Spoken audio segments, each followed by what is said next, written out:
A car door slams so hard it startles the pigeons perched on the streetlight. Adrian Cole steps out of the sleek black sedan. Shoulders tense, breath uneven. Palms sweating despite the cool morning. He hasn't been here, hasn't seen her, in 5 long years. His pulse thunders as he stares at the small café across the road. Heartstone Cafe, the dream Lena Roberts fought for even when he didn't fight for her. "All right, just walk," he mutters under his breath, though his feet feel rooted. He takes a shaky step forward. Before he reaches the entrance, he forces a small smile and whispers, "Welcome back to Story Realm TV, where stories come alive." His voice trembles, whether from nerves or guilt, even he can't tell. "Stay with me till the end. You'll understand everything." He opens the cafe door. The warm little bell over the frame jingles softly, but the sound dies instantly when Lena looks up from the counter. Her laughter with a customer freezes. Her eyes widen, and the tray she's holding lowers slowly as if the air itself suddenly thickened. "Adrian," she breathes. The customer beside her glances between them, sensing tension, then politely excuses himself and leaves. The cafe suddenly feels too quiet, like the room is holding its breath. Adrian forces a smile, but it's weak. Lena." She folds her arms tightly, as if to shield herself. "Why are you here?" He opens his mouth, but the words jam in his throat. "I needed to see you." A bitter laugh slips from her. "After 5 years? You vanished like I was nothing. And now you needed to see me?" He steps closer, but she raises a hand warningly. He stops immediately. "Lena, I'm not here to cause trouble. I came because—" "No," she cuts him off sharply. "You came because your guilt finally started bothering you? Or because your life suddenly feels quiet without someone to absorb your neglect again?" Adrian's shoulders sag. "I deserve that." "You deserve more than that," she snaps, then sighs, rubbing her temples. "God, Adrian, what do you want? Honestly." He reaches into his coat and pulls out a small envelope, worn at the edges from being held too many times. He sets it gently on the counter. Lena stares at it but doesn't touch it. "What's that?" "Just open it," he says softly. She looks at him suspiciously, then slowly slides out the paper. Her eyes scan the document. Her breath catches. "Adrian, this is a property transfer." He nods once. "You bought this building?" she asks in disbelief. "I bought the whole block," he replies quietly. "But this place, I signed it over to you. Completely. You'll never pay rent again." Lena's hands tremble slightly. For a second, her voice softens, but then her jaw tightens. "Why now? Why, after everything you put me through?" "Because I'm sorry," Adrian says, voice thick. "Because I should have supported you when we were together. You believed in this cafe long before anyone else did, and I brushed it aside like it was silly. This is the least I can do." "The least," she repeats bitterly. "You know what the least would have been? Listening to me before you lost me." "I know." He swallows hard. "I know, Lena." She sets the document down and steps back, putting distance between them. "I don't trust this. I don't trust you. People don't change randomly." His eyes flicker with something raw, fear, regret, maybe both. "I didn't come here to win you back." "Then why are you shaking?" she fires back. Adrian's breath stutters. The moment he feared most stands right in front of him. He closes his eyes briefly, then meets her gaze. "Because I'm sick," he says softly. The words hit her like a slap. He continues, voice low, trembling. "I was diagnosed 3 weeks ago.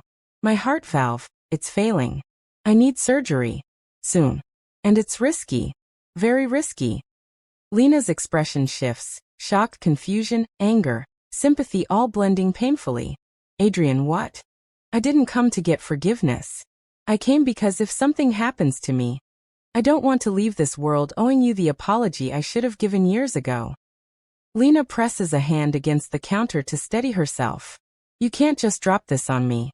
You can't disappear for 5 years then show up with this." "I know," he whispers. "And I'm sorry." Silence hangs heavy between them. He straightens slowly, though his posture looks defeated. "I should go. I've said what I came to say." He turns for the door. Lena's voice stops him. "Adrian." He pauses but doesn't turn. She swallows hard. Thank you for the deed. But that doesn't erase anything. It's not meant to, he says quietly, still facing the door. It's just something I should have done sooner. He leaves before she can respond. The bell chimes. Then silence. Lena stands frozen, staring at the deed in her hand, feeling tears sting even though she refuses to let them fall. She whispers to herself, "What am I supposed to do with this? What am I supposed to feel?" She sinks onto a stool, covering her face as memories rush in. Nights she waited for him, nights he didn't come, mornings she ate alone, the day she finally walked away.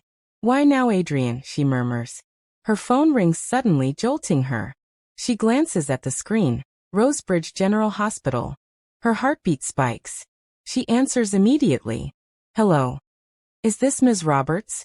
A nurse asks. "This is about Adrian Cole. He didn't respond well to the anesthesia. There were complications." Lena's breath catches. "What? Is he alive?" "He's stable for now. But unconscious." Her body goes cold. "I'm coming," she says without hesitation. She grabs her keys, rushes out of the cafe and doesn't even lock the door behind her. Lena drives faster than she ever has, her hands shaking on the steering wheel. Her heart hammers as streetlights blur past her windows. She keeps whispering to herself, "Please, Adrian, don't do this. Not like this." She doesn't understand why the thought of losing him makes her chest twist, but the fear is real, sharp, undeniable. She bursts into Rosebridge General's reception area. "Adrian Cole," she says breathlessly. "Where is he?" The nurse leads her down a quiet hallway, the smell of disinfectant and the beeping of distant machines closing around her like a net. She stops at a door where a doctor stands reviewing a chart. "Are you family?" the doctor asks gently. "Lena hesitates. Technically no. Emotionally? Too complicated. I'm someone who cares," she manages. The doctor nods and opens the door slightly. "He's stable, but the complications were unexpected. You can sit with him." Lena enters the room. Adrian lies unconscious, face pale, tubes and wires tracing across his body like fragile lifelines.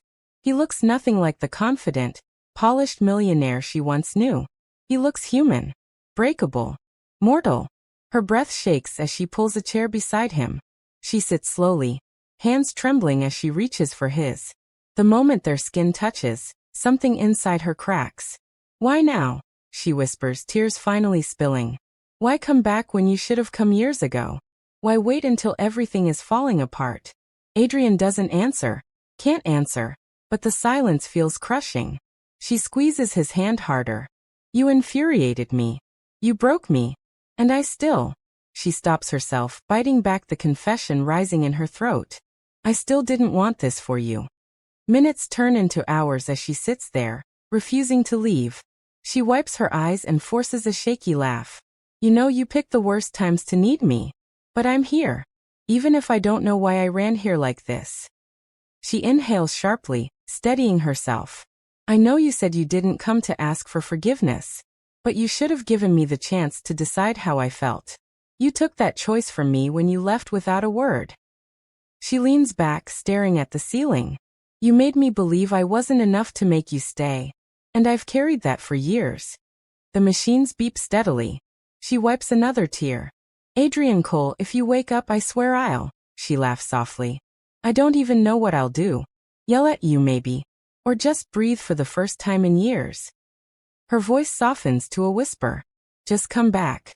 Please." Hours later, as dawn creeps through the blinds, Adrian stirs faintly. Lena sits up instantly, gripping his hand. His eyelids flutter, then slowly open. His gaze is groggy, unfocused, until it lands on her. His lips part slightly in disbelief. "Lena?" She lets out a breath she didn't realize she was holding. "Hey, don't try to speak. Just stay awake." He blinks, voice hoarse. "You're really here?" She nods slowly. "Yes, Adrian. I'm here."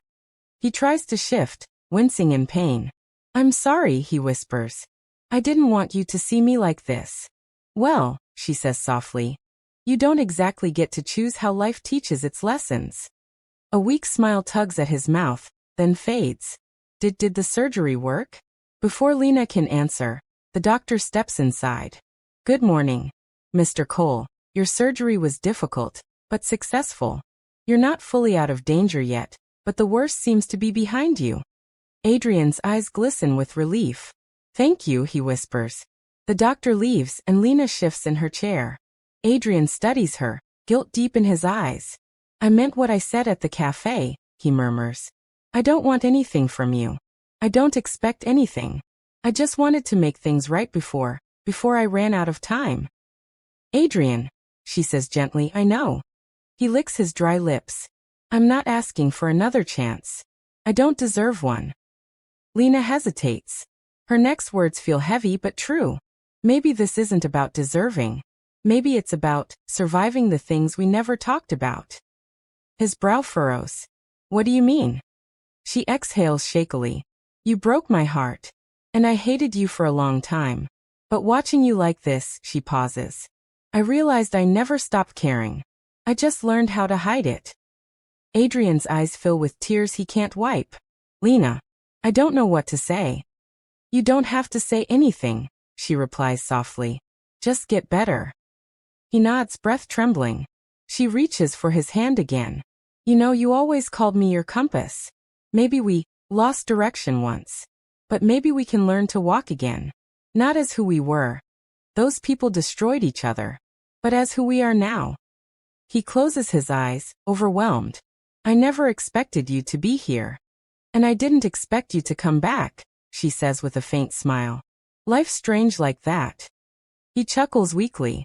You're still the only person who can make me laugh at a time like this. She squeezes his hand. Don't get used to it. He breathes out slowly. Lena, thank you. She wipes a tear from his cheek. Just rest, Adrian. As the morning brightens, she stands slowly. I'm going to grab some water. I'll be right back. She pauses at the door and looks back at him with gentle firmness. And Adrian? Yes, he whispers. Don't disappear again. Not from life, and not from doing what's right. You hear me? He swallows hard. I hear you. She steps out of the room, and the narrator's voice slips gently through the emotion. If you've stayed with Story Realm TV this far, thank you. Stories like this remind us that life gives second chances in the strangest ways. If you enjoyed this emotional journey, don't forget to like the video, subscribe, and join us for more stories that touch the heart. Lena walks down the hallway, a soft smile forming as she realizes something unexpected. She isn't walking away this time. She's walking back. And maybe, just maybe, that's where healing finally begins.